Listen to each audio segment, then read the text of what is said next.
Hello दोस्तों, आप सभी कैसे हैं। आज हम लोग सोल्व करेंगे बीएससी एजी सेकेंड सेमेस्टर, जो कि कोर्स टाइटल है farming system and sustainable agriculture, जो कि ये दीनदयाल उपाध्याय गोरखपुर यूनिवर्सिटी का है। ये प्रीवियस ईयर पेपर है। कोर्स इसका टाइटल है AGR 121 farming system and sustainable agriculture. आइए सॉल्व करते हैं क्वेश्चन नंबर 1। क्वेश्चन नंबर ये 1 बोल रहा है, हाईएस्ट पेस्टिसाइड यूज इन, अधिकतम पेस्टिसाइड प्रयोग होता है। तो अधिकतम पेस्टिसाइड का प्रयोग कॉटन में होता है। सामान्यतः कॉटन में प्रयोग किया जाता है हाईएस्ट पेस्टिसाइड का प्रयोग। राइट आंसर हो जाएगा सी। क्वेश्चन नंबर सेकेंड पे आते हैं। क्वेश्चन नंबर सेकेंड बोल रहा है, क्वेश्चन नंबर सेकेंड बोला, धान में खैरा रोग किसकी कमी से होता है। आप सभी लोग को पता है धान में खैरा रोग की कमी से, जिंक की कमी से होता है धान में खैरा रोग। तो राइट आंसर हो जाएगा बी। क्वेश्चन नंबर 3 पे आइए। क्वेश्चन नंबर 3 बोल रहा है, ग्रीन हाउस गैस जैसे सांद्रण के कारण ग्लोबल वार्मिंग बढ़ रहा है। तो ये बोल रहा है कि ग्लोबल वार्मिंग बढ़ रहा है, तो ये ग्लोबल वार्मिंग CO2 के वजह से बढ़ रहा है। राइट आंसर हो जाएगा ए। राइट आंसर ए हो जाएगा।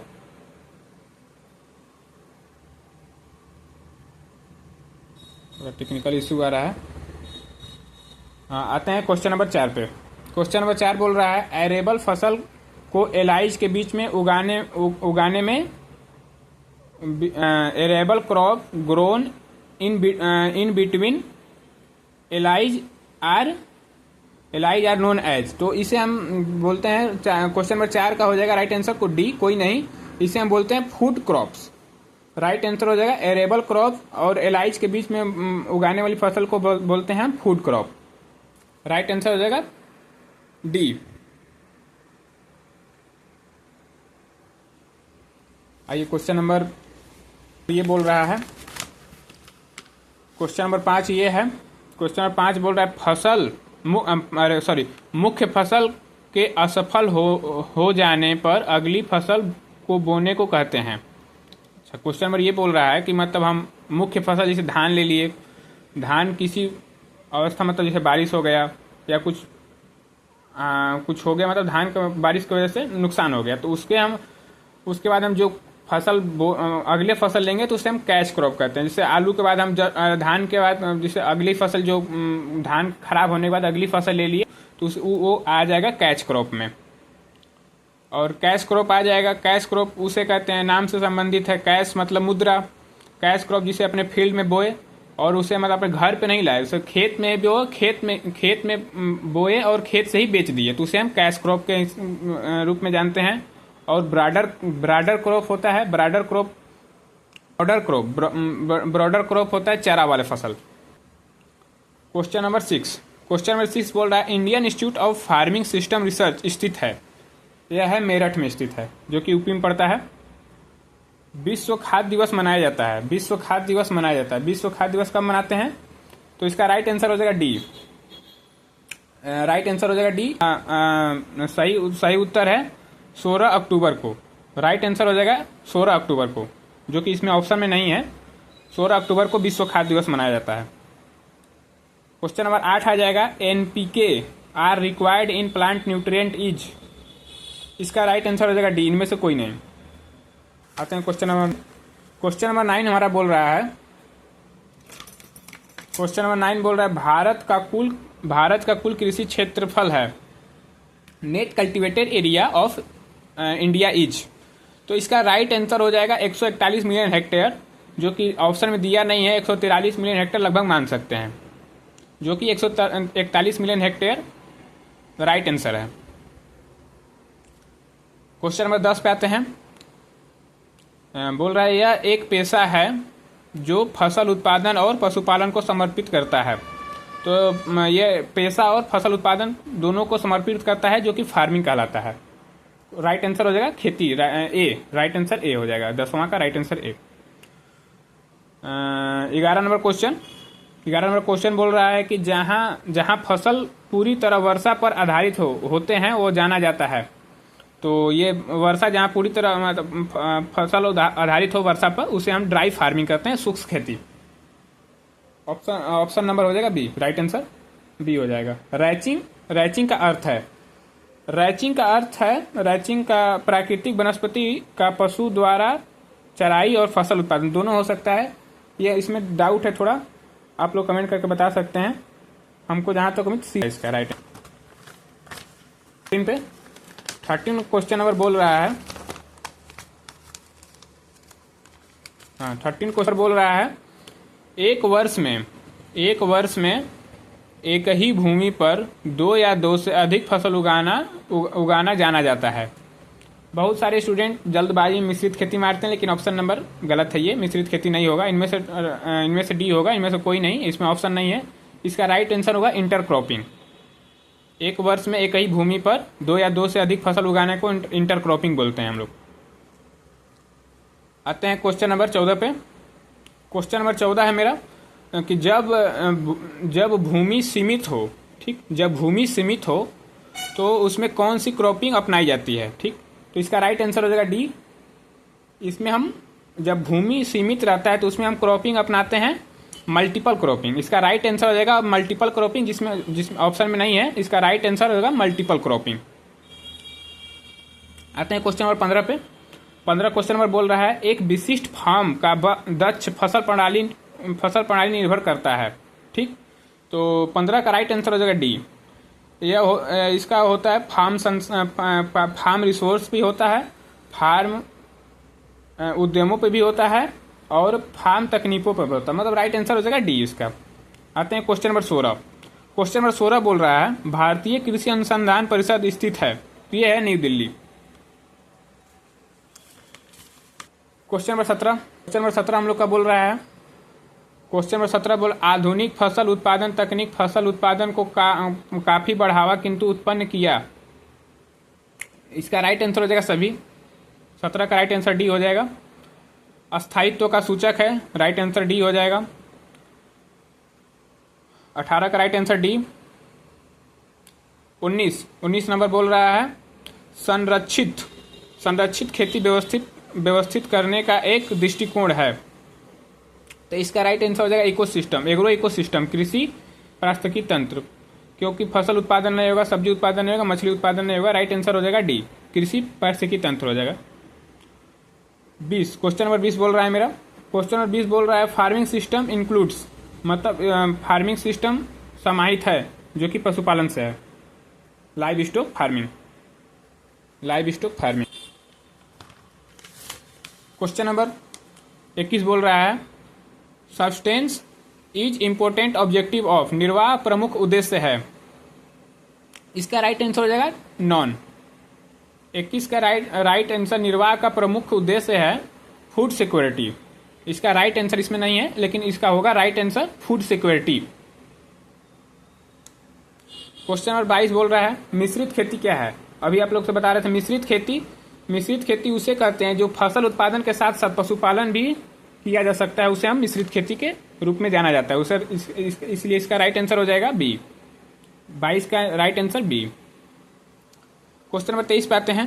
क्वेश्चन नंबर 23 बोल रहा है, प्रणाली का अर्थ भागों को व्यवस्थित करना है जो लागत की प्रक्रिया को निम्न में परिवर्तित करता है, तो इसे हम आउटपुट कहते हैं। आउटपुट राइट आंसर हो जाएगा उत्पाद में, आउटपुट। 23 का राइट आंसर बी। आते हैं 24 पे। 24 में हमारा बोल रहा है, national centre for organic farming research. इसका हो जाएगा राइट आंसर गाजियाबाद। और ऐसे हैं दो तीन आप लोग को और बता देते हैं। इंस्टीट्यूट कहाँ है, नेशनल, जैसे हो गया पहला नेशनल डेयरी रिसर्च इंस्टीट्यूट आप लोग को पता होगा, करनाल हरियाणा में है। नेशनल कोकोनट इंस्टीट्यूट केरला में है। नेशनल बोटेनिकल रिसर्च इंस्टीट्यूट है लखनऊ में। सेंट्रल पोटैटो रिसर्च इंस्टीट्यूट है शिमला में। Central sugar cane research institute है कोयम्बटूर में। ये एग्जाम हर एक एग्जाम में लमसम पूछ देता है, तो सबसे इम्पोर्टेंट ये सेंट्रल पोटैटो रिसर्च और central sugar cane research institute Coimbatore, ये मुख्यतः हर एक एग्जाम में आता रहता है। आते हैं क्वेश्चन नंबर 25 बोल रहा है। क्वेश्चन नंबर 25 ये बोल रहा है, खेती में सौर ऊर्जा को काम में लाने की विधि का रूप है, जिससे खेती में सौर ऊर्जा का काम में लाने के लिए विधि है। तो हो जाएगा राइट आंसर सी हो जाएगा दोनों। इकोनॉमिक प्लांट भी हो सकता है और एनिमल प्रोडक्ट भी होगा, दोनों होगा। राइट आंसर सी हो जाएगा। आते हैं क्वेश्चन नंबर 26 बोल रहा है। क्वेश्चन नंबर 26 बोल रहा है कौन सी तकनीक प्राकृतिक संसाधन और वातावरण के गुणवत्ता को संरक्षित करता है। इसका राइट आंसर हो जाएगा बी, LEIA। राइट आंसर हो जाएगा बी। आते हैं क्वेश्चन नंबर 27। क्वेश्चन नंबर 27 बोल रहा है component of organic farming, farming प्रणाली के भाग हैं, तो इसमें सभी होगा। राइट आंसर डी हो जाएगा। फसल और फसल प्रणाली, पशु और भैंस, भेड़ पालन। राइट आंसर डी हो जाएगा। आते हैं क्वेश्चन नंबर 28 पे। 28 बोल रहा है फुल फॉर्म, फुल फॉर्म पूछ रहा है HEIA। HEIA का फुल फॉर्म हो जाएगा high external input agriculture. Right answer हो जाएगा ए, हाई एक्सटर्नल इनपुट एग्रीकल्चर। आते हैं 29 बोल रहा है निम्न को प्राप्त करने के लिए फार्मिंग प्रणाली एक संसाधन प्रबंधन रणनीति है। तो इसका राइट आंसर हो जाएगा सी हो जाएगा। राइट आंसर सी होगा। इकोनॉमिक प्रोडक्ट और सस्टेन्ड प्रोडक्ट, अस्थायी उत्पाद, आर्थिक उत्पाद और अस्थायी उत्पाद दोनों होगा। राइट आंसर सी होगा। आते हैं 30 पे। 30 बोल रहा है भारत में कृषि जलवायु क्षेत्र है, number of agro climate zone होता है 15। रबी आते हैं 31 पे। 31 बोल रहा है रबी फसल को उगाते हैं। रबी क्रॉप्स सॉन इन, मतलब आप सभी लोग को पता होगा विंटर क्रॉप में उगाते हैं रबी फसल, जाड़े की फसल जाड़े में उगाते हैं रबी फसल। 32 बोल रहा है क्यों केचुआ किसान का मित्र है। सभी लोग को पता है केचुआ किसान का मित्र है, क्योंकि वो भूमि को रावेदार बना देता है, इसलिए इसका राइट आंसर होता है वे भूमि को खोदते हैं और हवादार बनाते हैं। राइट आंसर ए हो जाएगा। आते हैं 33 पे। 33 बोल रहा है 33 बोल रहा है सॉरी ये गलत लिखा है, जन नहीं यहाँ पे होगा। उन मुख्य फसल, जब फसल धान उगाया जाता है तो किसान के लिए बेहतरीन संबंध उद्यम समझाइए। मतलब ये क्वेश्चन बोल रहा है जब धान की फसल उगाया जाता है तो किसान का एक उद्यम कौन सा उसमें हो सकता है। तो उसमें हो सकता है मत्स्य पालन, फिशरी हो सकता है। इसमें धान के साथ साथ मछली पालन भी वो कर सकता है अपने खेत में, इसलिए राइट आंसर सी हो सकता है। आते हैं 34 पे। 34 बोल रहा है सार्वजनिक भूमि में पशुओं के चराई को कहते हैं। Grazing of animal on public field is known as. तो इसका राइट आंसर होगा रैचिंग। राइट आंसर डी हो जाएगा, रैचिंग। क्वेश्चन नंबर 45 बोल रहा है ओरिकल्चर रिफर्स टू, तो ओरिकल्चर संदर्भित है। आप सभी लोग को पता है ओरिकल्चर सब्जी खेती से संबंधित है, फूलों की खेती से फ्लोरिकल्चर है, मत्स्य पालन से ये फिशरी कल्चर है, पोमोलॉजी से फल उत्पादन होता है। आते हैं क्वेश्चन नंबर 36 बोल रहा है फार्मिंग प्रणाली है।